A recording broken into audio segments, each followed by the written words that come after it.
Welcome to Home Fires, a series of conversations with artists unraveling the thoughts, process, and research behind one recent work. Today, we're speaking to Sheida Soleimani about the first work in her new series, Reparations Packages. This work focuses on Italy and Libya, whose reparations agreement, correct me if I'm wrong, was in 2008. Yes. And it relates to the colonial occupation by Italy of Libya between 1911 and 1943. So could you, I've got my facts. Could you talk a little bit about the references that you've used to narrate this story in the image? Yeah, absolutely. So as you mentioned, there was colonial rule by the Italians in Libya during those times. And after the colonial rule was over, it became part of Gaddafi's regime. So it was like a free, what they said at the time, and a socialist regime, which ended up becoming far from.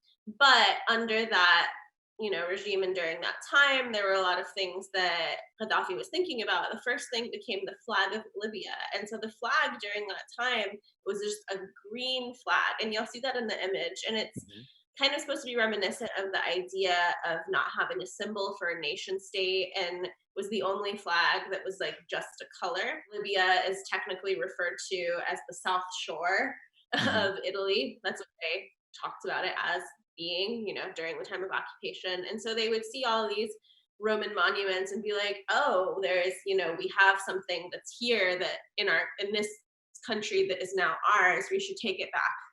So they removed the Venus of Serene, and it was in Italy for a while. When Berlusconi and Gaddafi in 2008 signed this, reparations agreement, Berlusconi also returned the Venus of Serene to Libya. And across from the Venus of Serene, you'll see another monument called the Lectus Magna. And that was another kind of, that actually still remains in Libya, but that was a monument for Italy to say, oh, look, there has been, proof that there's Roman architecture here. And that's okay. Now it means it's okay for us twofold to, come and invade. This like barbed wire kind of spiraling. Yeah. And there was actually what's referred to as like the wire frontier and the wire border that was part of these internment camps where there was a mass genocide of Libyan individuals by the Italians. And this was pre-Holocaust. So this is actually a lot of where Germany got their inspiration, unfortunately, was by seeing what Mussolini did inside of Libya. And so this frontier wire, the barbed wire, was actually this border between, these internment camps. The reparations that ended up being the offering package between Italy and Libya was actually a $5 billion highway system that would be a coastal highway, which would be built in Libya by the Italians. So, they were like, sorry for everything we did. Sorry we occupied. Sorry we killed all these people. We really apologize. Can we please build you a highway system for $5 billion? And, we'll pay for it as long as you hire Italian contractors to build the highway system. So it kind of becomes a circle jerk, like they're offering this gift, but it's only a gift if their, own people are working on it and the revenue goes back into their own economy. When people are confronted by these images, they see the sort of poppy brilliance of them, which really pulls you in, and that's one of your greatest sort of mechanisms in your work. But if you look really closely, you see this black and white image in the sort of top left section of a man in chains, which is it's quite harrowing when you first come across it. Like, could you just talk about the origin of that image?